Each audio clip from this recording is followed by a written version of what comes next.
Hello everyone and welcome for an update about the Mars animation. This time we will advance on the 3D models. So I've remade the whole story of the Mars project. It won't be only about a Mars rover, it will be much more complex with much more details. So here we're making a new shuttle. So we start by a rough draft to know what I want it to look like, and then I will make it a bit more refined. Keep in mind, even the second model is still a draft, so all of that is only to get a basic idea of the basic shape of this mesh. My idea is to make a whole fleet of vehicles, so they need to have a coherent image and all have approximately the same art style. So that's why I'm only making outlines for now. Even the ended version in this video is just an outline. This is basically an explorer. This will be a ship that will patrol on Mars to find something. I won't tell you what right now because it's a whole story.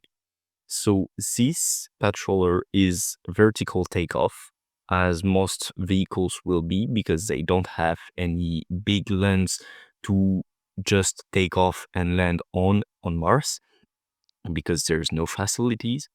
So this patroller has three main engines and one forward engine that is a jet engine. So we use three turbines and one jet engine.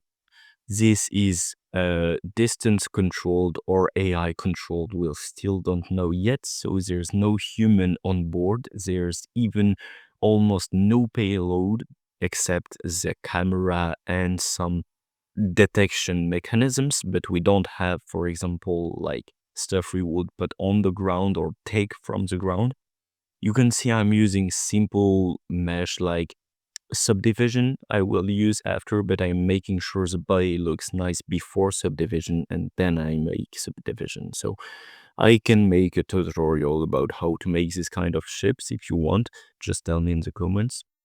But that's not the point of this video. The point of this video is to introduce the new patroller. So you can see there's some kind of cockpit, but it's not a cockpit bit because we don't have anyone inside. So it's rather a quick, easy access to the battery and the systems if we need to change them.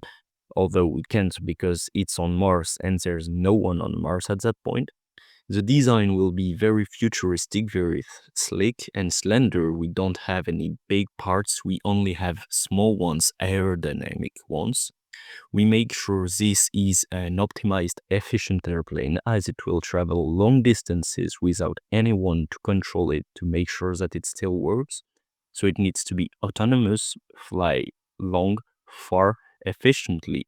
We don't know the fuel it uses, but we can suppose that it uses jet fuel or uranium. But uranium will need much higher technologies that we have now. Maybe this is a futuristic plane, we don't know.